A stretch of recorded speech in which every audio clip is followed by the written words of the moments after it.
This is Chris K with your Core Complete Workout B.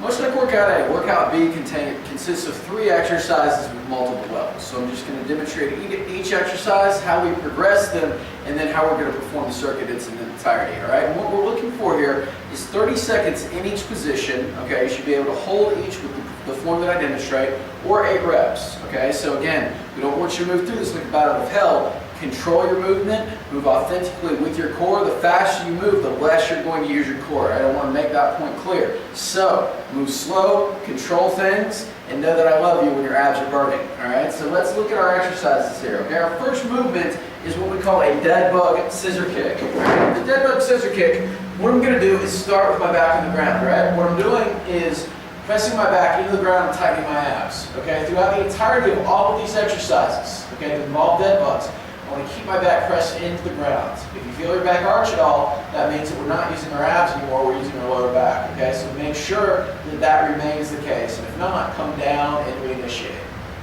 So to begin with here, knees and feet are together. I'm going to press everything together. Bring my feet off the ground. All right, our first position, our level 1, would just be a scissor kick hold. All right, with that, I'm going to start with my knees bent, okay, and if that's pretty easy, if I can keep my back pressed into the ground, I'm going to extend my legs out to the point to where I'm fully extended, all right? This is going to be very tough, but again, I'm just holding my feet apart. You can lower your feet to the ground and make it harder. The key is that you're able to keep your back pressed into the ground. So in week 1, you know, if it's here, then that's where I want you to stay, okay? If you can get it out all the way out to here, for 30 seconds, then you move to the next progression, all right? The next progression would be movement, all right? So with this, what I'm doing, I'm just, my knees are bent, I'm just coming apart, coming together, and really focusing on pressing my feet, knees together. 1, 2 on the way out, pause, 1, 2 on the way in, press, and that press is extremely important, all right? So that really is going to help to turn your abs on. You want to really focus on that in particular.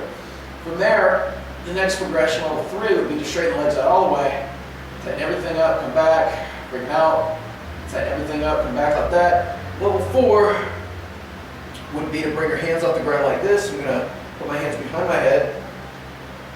And again, just trying to do this. That's just going to give you a little bit more leverage to do so. So it can become as hard as you want. You know, experiment with the different levels if you like to kind of see the difference. But again, some people will stay in level 1 for a while. Some people will move directly to level 2 just because you're more comfortable with movement. So I would say, you know, play with those 2 in the beginning and figure out what suits you best.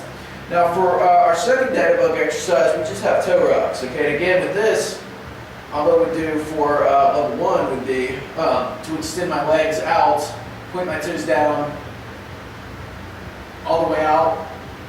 I start here to make it where it's going to be fairly easy, then I extend out to make it harder, and I just hold. It's as simple as that.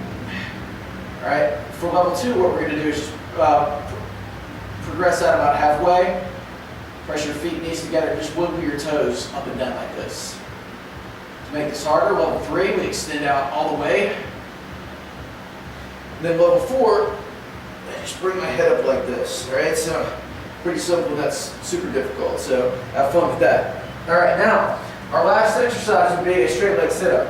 All right, for the straight leg sit-up, again, our first progression would be assisted. Okay, so you're going to do the band that's wrapped around a pole or just something you can hold on to. I'm going to keep my abs and my butt tight.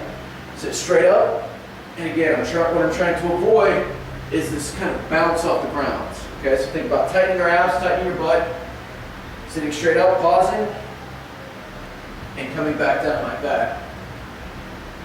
All right, from there, the next progression, okay, would be to just raise your arms above your stomach, sit straight up, bring my hands above my head, pausing, and coming back down. Again, keeping my abs and my butt tight and thinking about maybe count 1, 2 on the way up, hold, 1, 2 on the way down. Okay, from there, I can cross my arms, same rules apply, abs and butt are tight, sit straight up, pause, come back down, one more time, getting tired. All right, the last one, I'm going to put my hands behind my head, okay, prisoner style here, you are my prisoner. I'm going to sit straight up, hold, come back down, one more time, sit straight up, hold, and come back down. All right, the way this is going to work is we start with the straight leg sit up, again, for 30 seconds or 8 reps, followed by the dead bug with a toe rock, followed by the dead bug scissor kick. Okay, so again, once you get to the last exercise, again, it's going to be super challenging. Repeat, 3 times, 3 sets of 30 seconds or 8 reps. Progress, to the level that's appropriate to you, and track your progress from week 1 to week 3 so we can see progression. All right, that's your workout B.